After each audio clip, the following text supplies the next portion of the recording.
Dear students of class 9A and 9B, today I am going to introduce you a new lesson number 5, the Sangam age. Lesson number 5, the Sangam age. In this lesson, I am going to teach you as per the following points I mentioned in the book. What is the meaning of, meaning of Sangam? Sangam refers to the period. What is the meaning of Sangam? Sangam means confluence or confederacy, academy, not confederacy. Sangam means academy, and academy means educational institutions, where people, means Tamil people, would come together to receive education under the Tamil poets, under the Tamil scholars. They would come and receive education. And Tamil poets and scholars, they lived in the city of Madurai. These poets had composed so many famous poems, and it also gave a birth of Sangam literature. 3 prominent kingdoms. And apart from this, another thing we have to include in it, Sangam age refers to the period, the history of ancient Tamil speaking areas. Ancient Tamil speaking areas, the ancient Tamil speaking areas known as Tamiz Hakam, the ancient Tamil speaking areas is known as Tamiz Hakam in the southern India that spanned roughly from 3rd century BC to 3rd CE. 3rd century BC to 3rd CE. This Sangam period means the ancient period of Tamil speaking people, and the meaning of the word of Tamil is academy, where the Tamil people used to come to receive education, and their main center was situated at Madurai. Next point, there were 3 kingdoms ruled. There were 3 kingdoms ruled in South India. The first one, Chera kingdom, second one, Chola kingdom, third one, Pandya kingdom. Now, Chera kingdom, what did the Chera kingdom do? The Chera kingdom, the Cheras ruled over present-day Kerala. The Cheras ruled over the present day of Kerala with their capital, Panji. Where was their capital? Their capital was Panji. The present day, they ruled over the present day Kerala. The Cheras ruled, and their capital was Panji. And next one, the Cheras also, introduced their own system, their own culture, but the system they introduced was not for where they were unable to enjoy for many days or many years, many years, because their rule could not last long. And as a result of it, the other kingdom came to power. Who were they? They were the Cholas. The Cholas came power. Because of the constant antagonism between the Cholas and the Cholas came to power, and the rule of the Cheras came to an end. Now, the next rule, the Chola kingdom, the Cholas. The Cholas ruled in the area around southern Andhra Pradesh. They ruled around southern Andhra Pradesh. And where was their capital? Their capital was Kaviripattanam. The capital of the Cholas was Kaviripattanam. Kaviripattanam was the capital. And Cholas also introduced their own administrative system, introduced their own culture, own language, own religious concepts, and but still, since there was no necessary information, the historians were able to find out. That's why we don't have enough evidences about the rule of the 3 dynasties.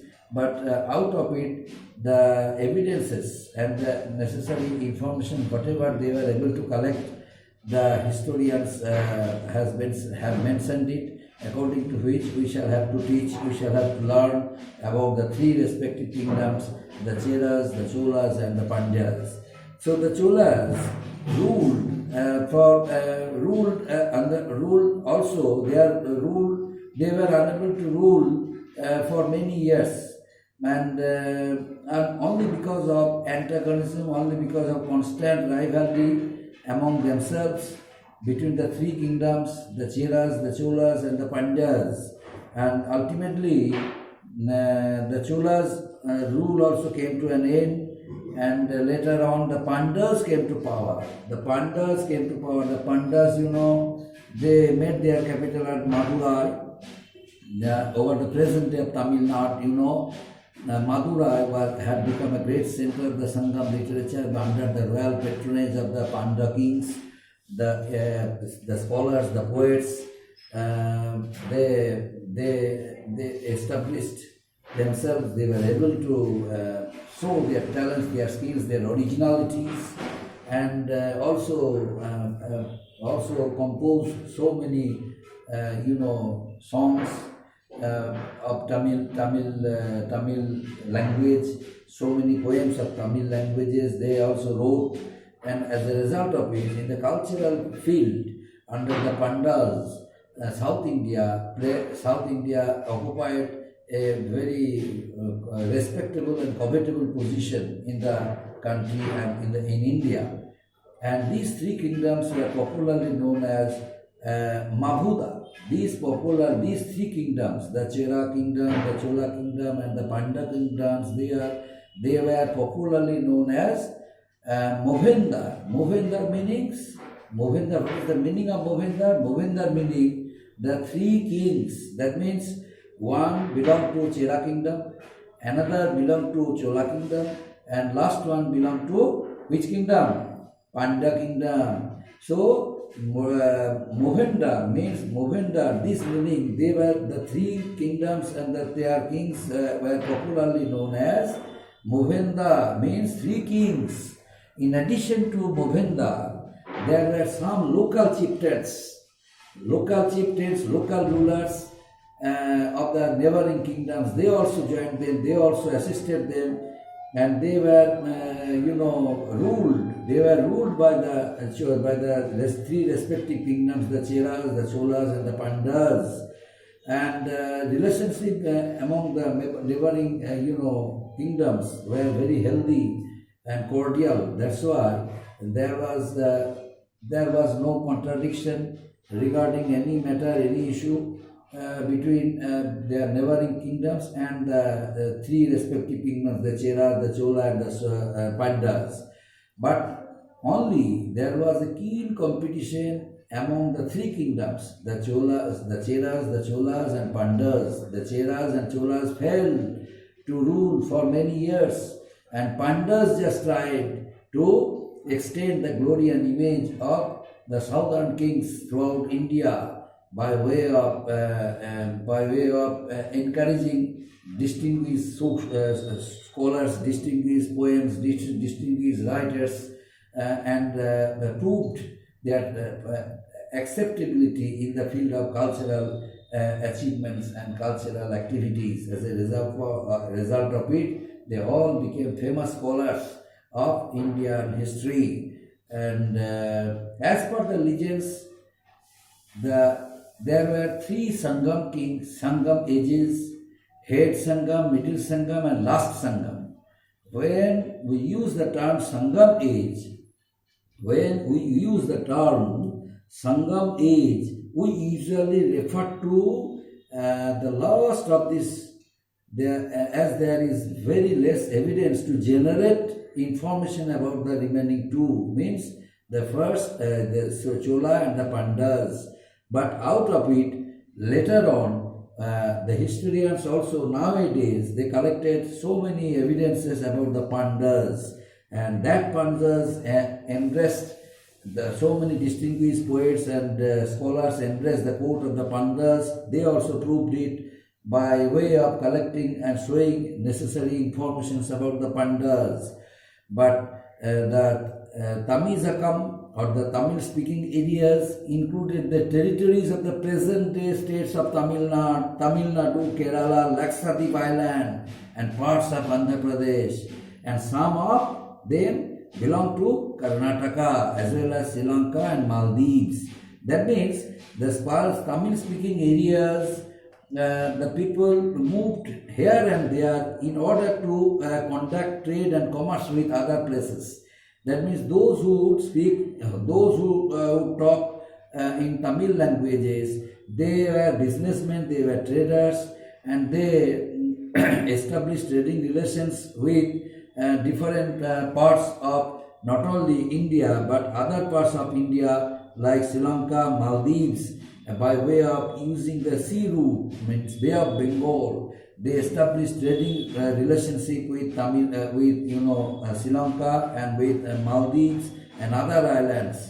And in India, Kerala, Lakshadweep and parts of Andhra Pradesh, they had trade and business, and they were rich and prosperous people during that age of the Pandas, and as a result of it, they were able to establish trading relations with other countries of India also. So these are the, and apart from this, another point, that is this Kerala Putra. What is the meaning of Kerala Putra? Kerala Putra. Who were called the Kerala Putra? Who were called the Kerala Putra?